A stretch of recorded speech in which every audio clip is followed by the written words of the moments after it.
नमस्कार, मैं सुनीता कथा मंथन में आप सबका स्वागत करती हूँ। कथा मंथन में आज सुनिए अज्ञे जी द्वारा रचित कहानी शांति हंसी थी। जानकीदास मुजरिम, तुम पर जुर्म लगाया जाता है कि तुमने तारीख 14 दिसंबर को शाम के 8 बजे हॉलीवुड पार्क के दरवाजे पर दंगा किया और कि तुम्हारी रोजी का तो कोई जरिया है नहीं। बोलो, तुम्हें जवाब में कुछ कहना है?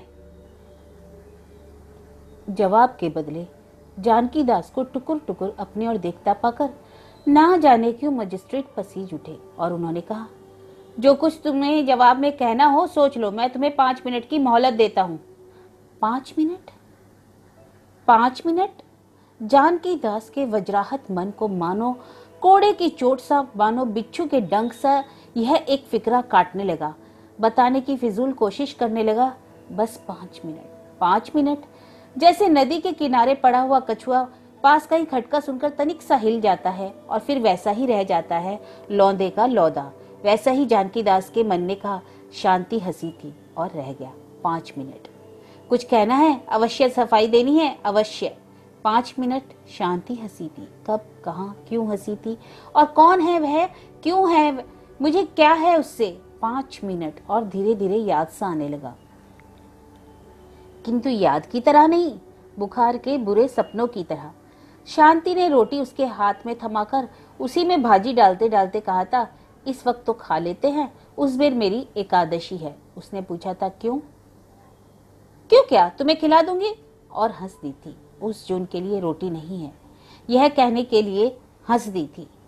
दोपहर में सड़कों पर फिरता हुआ जानकीदास सोच रहा था, इतनी बड़ी दुनिया में, इतने कामों से भरी हुई दुनिया में क्या मेरे लिए कोई भी काम नहीं है? वह पढ़ा लिखा था, अपने माँ बाप से अधिक पढ़ा लिखा था, पर उन्हें मरते समय तक कभी कष्ट नहीं हुआ था। चाहे धनी वे नहीं हुए तब भी वह क्यों भूखों मरेगा। और शांति, उसकी बहन भी हिंदी पढ़ी है और काम कर सकती है।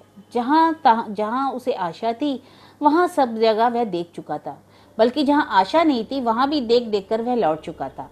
अब उसे कहीं और जाने को नहीं था सिवाय घर के, और वहाँ उस बेर के लिए रोटी नहीं थी। और यह बताने को शांति हंसी थी शायद।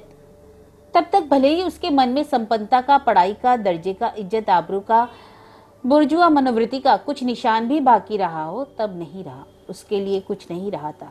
केवल एक बात रही थी कि उस बेर के लिए रोटी नहीं है, और शांति हंसी थी। राह चलते चलते उसने देखा, दाईं ओर एक बड़ा सा आंगन है, एक भव्य मकान का, जिसमें 3-4 सुंदर बच्चे खेल रहे हैं।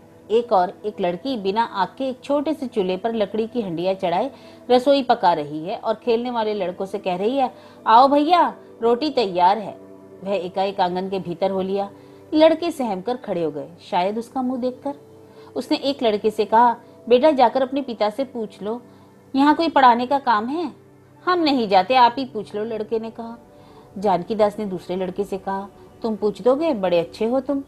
उस लड़के ने एक बार अपने साथी की ओर देखा, मानो पूछ रहा हो मैं भी ना कह दूं, लेकिन फिर भीतर चला गया और बोला, पिताजी कहते हैं कोई काम नहीं है। जानकीदास ने फिर कहा, एक बार और पूछा हो ना, कोई जिल्द साजी का काम है या बढ़ई का या और कोई? लड़के ने कहा, तो अब की तो पूछ लेता हूँ, फिर कहीं नहीं जाने का।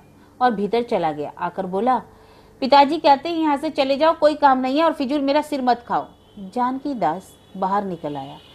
कोई पढ़ाने का काम है, किसी कलर की जरूरत है, जिल्द साज की, बड़ई की, रसोईया की, भिश्ती की, टलवे की, मोची मेहतर की, कोई जरूरत नहीं है। सबके अपने अपने काम है, केवल जानकीदास की ही किसी को जरूरत नहीं है। और उस बेर खाने को नहीं है, जिस पर शांति हंसी थी।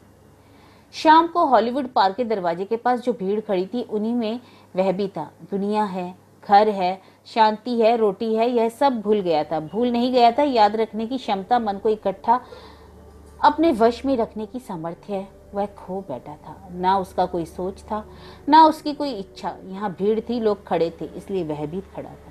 भीतर असंख्य बिजली की बत्तियां जगमगा रही थी। बड़े बड़े झूले रंग बिरंगी रोशनी में किसी स्वप्न आकाश के तारों से लग रही थी।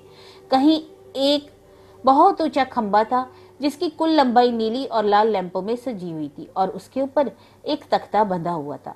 उसी के बारे में बातें हो रही थी और जानकीदास मंत्र मुग्ध सा सुन रहा था। वह जो है ना खंबा, उसी पर से आदमी कूदता है, नीचे एक जलता हुआ तालाब होता है, उसी में कूदता है।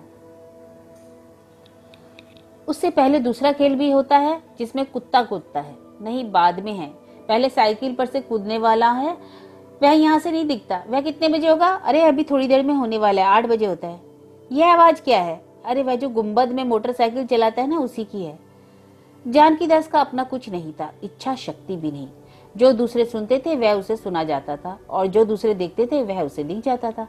वह देखो, झूले चलने लगे, चरखियां घूमने लगी, और उन पर बैठे हुए लोग नहीं दिखते थे, पर प्रकाश में कभी कभी उनके सिर चमक जाते थे, और कभी किसी लड़की की तीखी और कुछ डरी सी हंसी वहां तक पहुंच जाती थी। डरी सी किंतु प्रसन्न हंसी, आमोद भरी हंसी। जानकीदास देखता था और सुनता था, और निश्चल खड़ा उत्तेजित भी हो जाता था। वही क्यों सारी भीड़ ही धीरे धीरे उत्तेजित होती जा रही थी। तभी अंदर कहीं बिगुल बजा, तीखा, किसी प्रकार की सोच या चिंता से मुक्त पुकारता हुआ। किसी ने कहा, अब होगा साइकिल वाला खेल, चलो चले अंदर चलें। तुम नहीं चलोगे?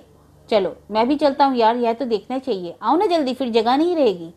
भीड़ दरवाजे की ओर बढ़ी, उत्तेजना भी बढ़ी, फैली, फिर बढ़ी। जानकीदास भी साथ पहुंचा। टिकट घर के दरवाजे पर लोग टिकट लेकर भीतर घुसने लगे। जानकीदास खड़ा देखने लगा। तभी एक लड़का एक छोटी लड़की का हाथ पकड़े उसे घसीटता हुआ जल्दी से टिकट घर पहुंचा, और टिकट लेकर उत्तेजना से भराए हुए स्वर में बोला, कमला अगर देर से पहुंचे तो याद रखना, मार डालूंगा, उम्र में एक मौका मिला है।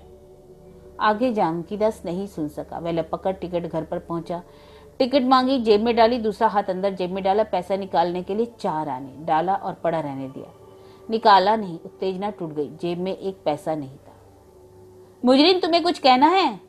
जानकीदास ने फिर एक बार दीन दृष्टि से मजिस्ट्रेट की ओर देखा, बोला नहीं। उसका मन कछुए की तरह तनिक और हिलकर जड़ सा हो गया।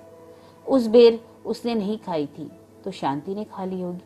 मजिस्ट्रेट साहब सेकंड बार सोचकर बोले, 1 साल। शांति हंसी थी। उस बेर के लिए रोटी नहीं है, यह कहने के लिए शांति हंसी थी। तो यह कहानी थी शांति हंसी थी, जिसके लेखक हैं अज्ञे।